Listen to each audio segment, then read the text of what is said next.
Hi guys, कैसे हो आप सब। मैं हूं आपका होस्ट और दोस्त ईशान महेश्वरी और आप सभी का स्वागत है मेरे यूट्यूब चैनल EM मैथमेटिक्स पर।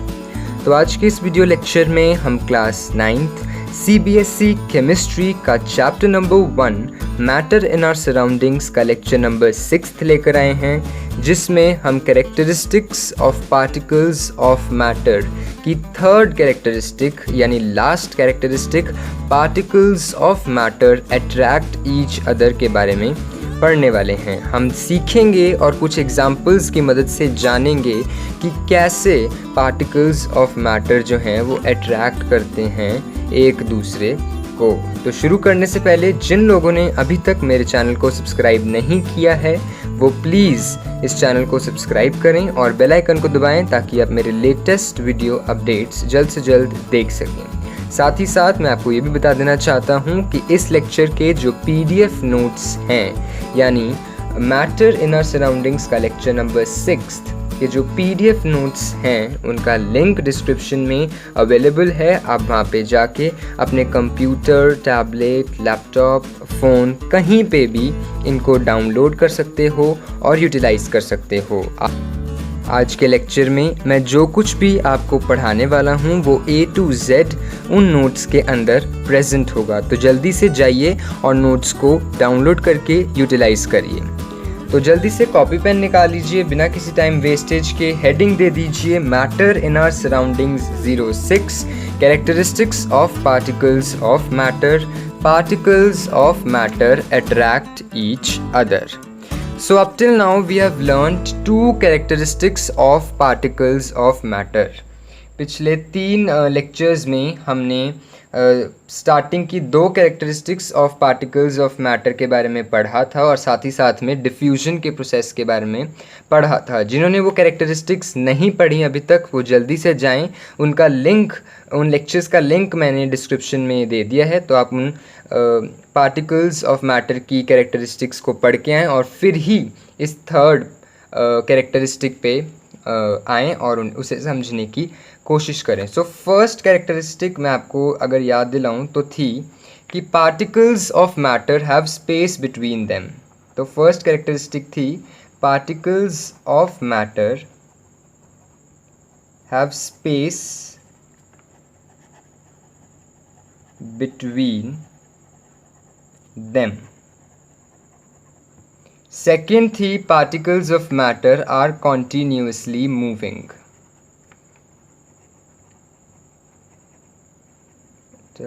are continuously moving। और थर्ड यानी लास्ट कैरेक्टरिस्टिक है particles of matter attract each other। So today we will learn the third and the last characteristic of matter, that is particles of matter attract each other। उसके लिए मैं आपको सबसे पहले एक गेम जो है वो बताता हूँ जो एक टीचर ने अपने स्टूडेंट्स को खिलाई थी इसी टॉपिक को समझने के लिए। तो क्या किया था टीचर ने अपनी क्लास के जो बच्चे थे उनको 4 ग्रुप्स में डिवाइड कर दिया था। First group, second group, then we have the third group and last one is the fourth group.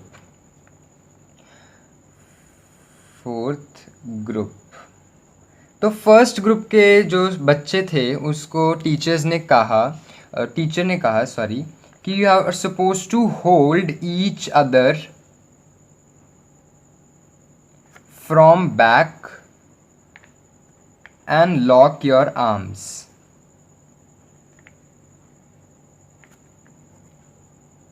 जो इमेज आपके सामने है बिल्कुल उसी तरीके से टीचर ने उन्हें खड़े होने को कहा। सेकेंड वाले ग्रुप को टीचर ने कहा कि आपको सिर्फ अपने हाथ पकड़कर खड़ा होना है, hold your hands only. Third group को टीचर ने कहा कि सिर्फ फिंगर टिप्स को टच करना है एक दूसरे से और उस तरीके से खड़ा होना है, फिंगर टिप्स टच ओनली। अब फोर्थ वाला जो ग्रुप था उस ग्रुप को टीचर ने कहा कि you are suppose to run and you are suppose to try breaking the first 3 groups. First 3 groups. तो फोर्थ ग्रुप गया, उसने फर्स्ट ग्रुप को तोड़ने की कोशिश की और तोड़ दिया, सेकंड ग्रुप को तोड़ने की कोशिश की और तोड़ दिया, थर्ड ग्रुप को तोड़ने की कोशिश की और तोड़ दिया। अब टीचर ने सभी बच्चों के सामने फोर्थ ग्रुप की ऑब्जर्वेशंस जानी। आई रिपीट, अब टीचर ने सभी क्लास के बच्चों के सामने सभी ग्रुप्स को तोड़ने की ऑब्जर्वेशंस मांगी कि आपको कौन से ग्रुप को तोड़ने में कितनी डिफ़िकल्टी लगी, किसको आपने एकदम ईजीली तोड़ दिया। तो फोर्थ ग्रुप ने कहा कि थर्ड ग्रुप जो है वो ईजीली तोड़ा गया हमसे, थर्ड ग्रुप जो है वो ईजीली तोड़ा गया हमसे। उसके बाद सेकंड ग्रुप को हम उसके बाद सेकंड ग्रुप ईजीली टूट गया और सबसे डिफ़िकल्ट जो था वो था फर्स्ट ग्रुप। ये हम पूछ रहे हैं ईजी इन ब्रेकिंग। सो सबसे ईजी था ये, उसके बाद ये, और ये तो डिफ़िकल्ट था। फर्स्ट ग्रुप को तोड़ना उन्हें बहुत मुश्किल लगा। अब टीचर ने उनको एक और एक्टिविटी करने को कहा। टीचर ने उनको एक और एक्टिविटी करने को कहा। उसमें क्या कहा टीचर ने? टीचर ने कहा कि आप अपने घर पे देखना और एक हैमर के through iron nail, a piece of chalk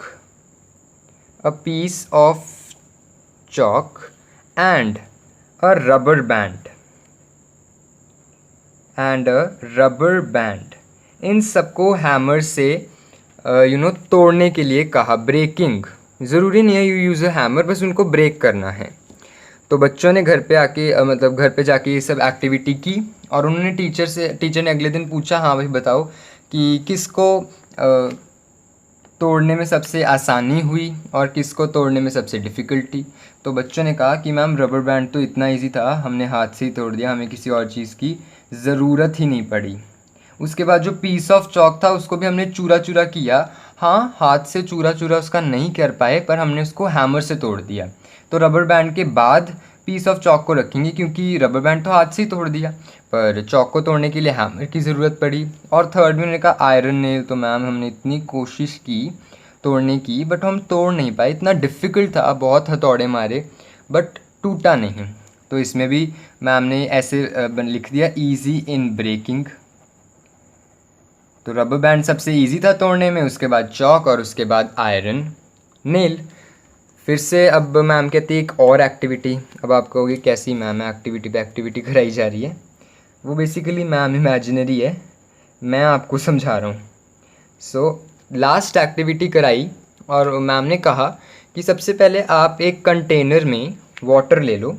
take water in अ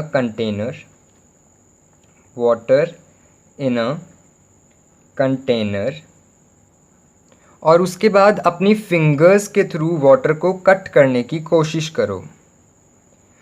तो ईज़िली आप जो है वाटर को कट कर सकते हो। तो अब आप एक बारी फिर से जो 3 एक्टिविटीज़ मैंने आपको बताई जो उस टीचर ने अपने स्टूडेंट्स को दी थी, सबसे पहले ये ग्रुप्स वाली, ये गेम इन शॉर्ट, दूसरा वो आयरन नेल, रबर बैंड और चॉक वाली, और तीसरी कि ये पानी को कंटेनर में लेकर आपको अपनी फिंगर्स के द्वारा उन्हें कट करने की कोशिश करनी है।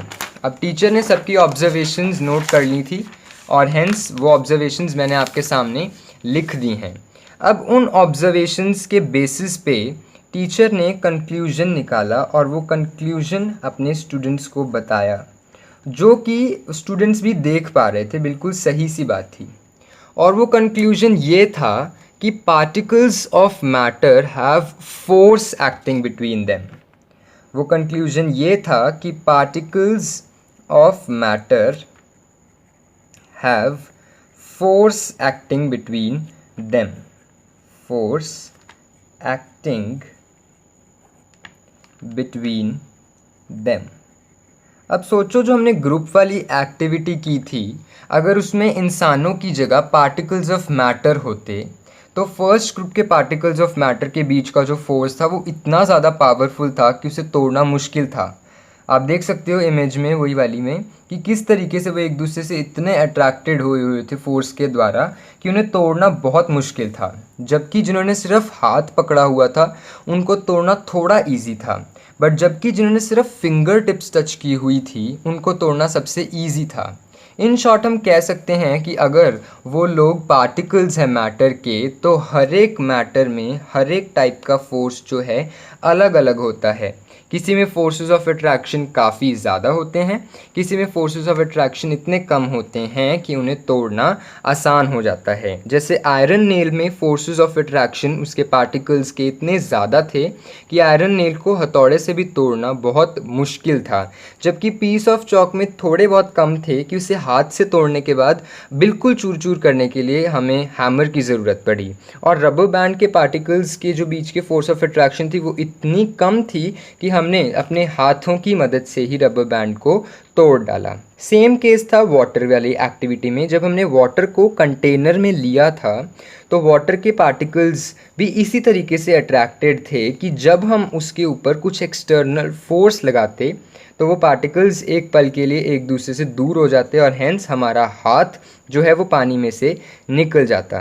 मैं फिर से रिपीट करता हूँ कि जो वाटर के पार्टिकल्स थे उनके बीच का फोर्स ऑफ अट्रैक्शन भी थोड़ा कम था, क्योंकि जैसे ही हम उसके ऊपर फोर्स लगाते यानी अपनी फिंगर्स के थ्रू उसे कट करने की कोशिश करते तो वो पार्टिकल्स कट हो जाते, उनका फोर्स जो है वो टूट जाता एक पल के लिए और हमारी फिंगर जो है उसके उस पानी के बीच में से निकल जाती। तो ये फोर्स जो है जिसको हमने कंक्लूड किया है कि पार्टिकल्स ऑफ मैटर है force acting between, this force का काम क्या है?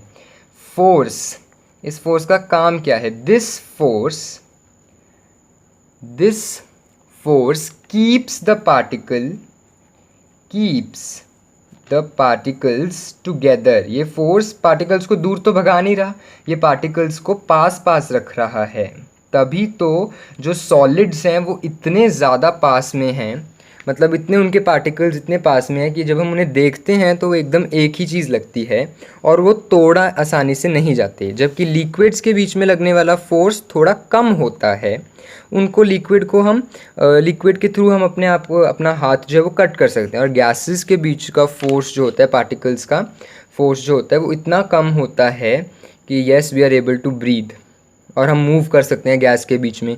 वरना तो जैसे सॉलिड्स है वैसे गैसेस के बीच में हम कैसे मूव कर पाते? इसका मतलब हर टाइप के matter, her state of matter पे ये फोर्स डिपेंड करता है। सॉलिड्स में सबसे ज़्यादा होता है, लिक्विड्स में थोड़ा कम और गैसेस में तो बिल्कुल ही कम। खैर ये बात हम स्टेट्स ऑफ मैटर के टॉपिक के अंदर जानेंगे। बात मेन ये है कि ये फोर्स एक्ट करता है पार्टिकल्स ऑफ मैटर के बीच में और इस फोर्स का नेचर होता है अट्रैक्टिव, मतलब ये पास में रखता है पार्टिकल्स को, ना कि दूर भगाता है। ये पास में रखता है पार्टिकल्स को, ना कि दूर भगाता है। और एक और अच्छी बात है कि द स्ट्रेंथ मतलब कितना फोर्स किस में ज़्यादा है किस में कम, द स्ट्रेंथ ऑफ फोर्स की फोर्स ज़्यादा है या कम, ये डिपेंड्स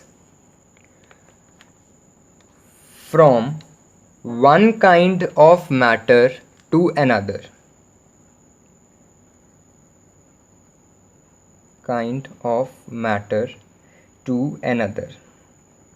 किसी एक मैटर में तो ये फोर्स बहुत ज़्यादा है पार्टिकल्स के बीच में, इतना ज़्यादा है कि पार्टिकल्स इस तरीके से जो हैं चिपके बैठे हैं। किसी में फोर्स इतना है कि पार्टिकल्स थोड़ा ऐसे तरीके से बैठे हैं। किसी में इतना ज़्यादा फोर्स है, इतना कम है सॉरी, ज़्यादा तो पास में होते हैं, कि ये पार्टिकल्स इस तरीके से हैं।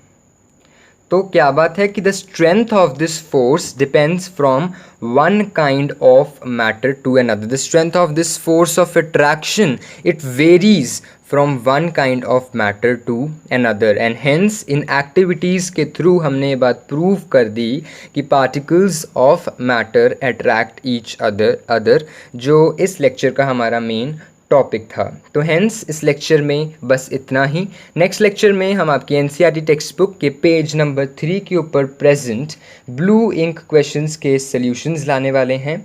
तो जल्दी से आप पिछला जो भी कुछ पढ़ा है आपने अभी तक वो जल्दी से आप रिवाइज़ कर लो, अपने दिमाग में अच्छे से बैठा लो, तभी you will be able to solve those blue ink questions. क्योंकि 9th क्लास में इट्स नॉट कि जो कराया है उसमें से आएगा, जो कराया है उसके एप्लीकेशंस में से आएगा 9th क्लास में।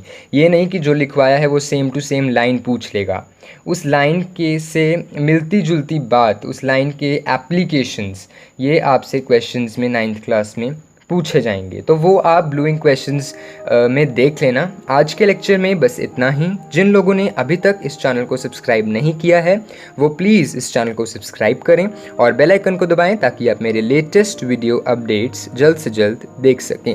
अगर ये वीडियो आपको पसंद आती है तो इसे ज़रूर लाइक करें, शेयर करें अपने फ्रेंड्स, क्लासमेट्स और फेलोमेट्स के बीच में। और अगर आपको कोई डाउट है इस वीडियो के रिगार्डिंग तो उसे कमेंट सेक्शन में ज़रूर मेंशन करें, मैं आपके डाउट को ज़रूर सॉल्व करने वाला हूँ। फिर से एक बारी बता दूं तो इस लेक्चर में जो भी मैंने पढ़ाया है A to Z, इस लेक्चर के जो PDF नोट्स है उसमें प्रेजेंट है, जिसका लिंक डिस्क्रिप्शन में अवेलेबल है। आप वहाँ पे जाके ये PDF नोट्स को डाउनलोड करें और यूटिलाइज करें। So that's all we have for us today. Thank you and have a very nice day ahead.